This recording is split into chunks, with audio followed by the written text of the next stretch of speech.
விநாயகர் சதுர்த்திக்கு அவருக்கு பிடிச்ச பாரம்பரியமான ஒரு பிரசாதத்தை தான் நான் எப்படி செய்யுதுன்னு சொல்ல போறேன். வாங்க எப்படி செய்யுதுன்னு பார்க்கலாம். இதுக்கு ஒரு கடாயில நெய் ஊத்திட்டு சிவப்பு அவல போட்டுக்கலாம். நல்லா ஒரு நிமிஷத்துக்கு வறுத்து எடுத்துக்கங்க. ரொம்ப நேரம் வறுக்கணும்னு அவசியம் இல்ல. நல்லா வறுத்ததுக்கு அப்புறமா இதை ஒரு பாத்திரத்துல போட்டு அப்படியே ஆற வச்சிடலாம். இந்த அவல் ஆறுற நேரத்துல அதே கடாயில 2 ஸ்பூன் நெய் ஊத்திக்குங்க.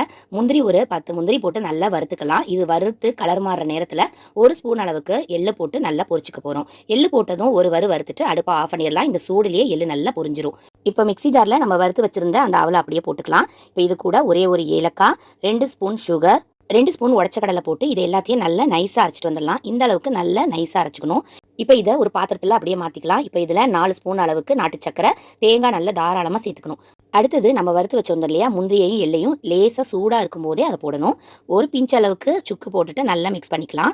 நெய் வந்து லேஸ் சூடா இருக்கணும். அப்பதான் போட்டு மிக்ஸ் பண்ணும் போது நம்ம போட்டிருக்க நாட்டு சக்கரை, சுகர் எல்லாமே மெல்ட் ஆகி நமக்கு உருண்டை பிடிக்க வரும். அவ்வளவுதாங்க, சூப்பரா உருண்டைகளை பிடிச்சாச்சு. இது ரொம்ப ஆரோக்கியமான ட்ரெடிஷனலான ஒரு லட்டு. விநாயகர் சதுர்த்திக்கு இந்த லட்டை 5 நிமிஷத்துல சூப்பரா நீங்க பிரசாதமா செஞ்சு வச்சிடலாம். அவ்வளவுதான், விநாயகர் சதுர்த்திக்கு லட்டு பிரசாதம் ரெடி ஆயிடுச்சு. ட்ரை பண்ணி பாருங்க. பாய்.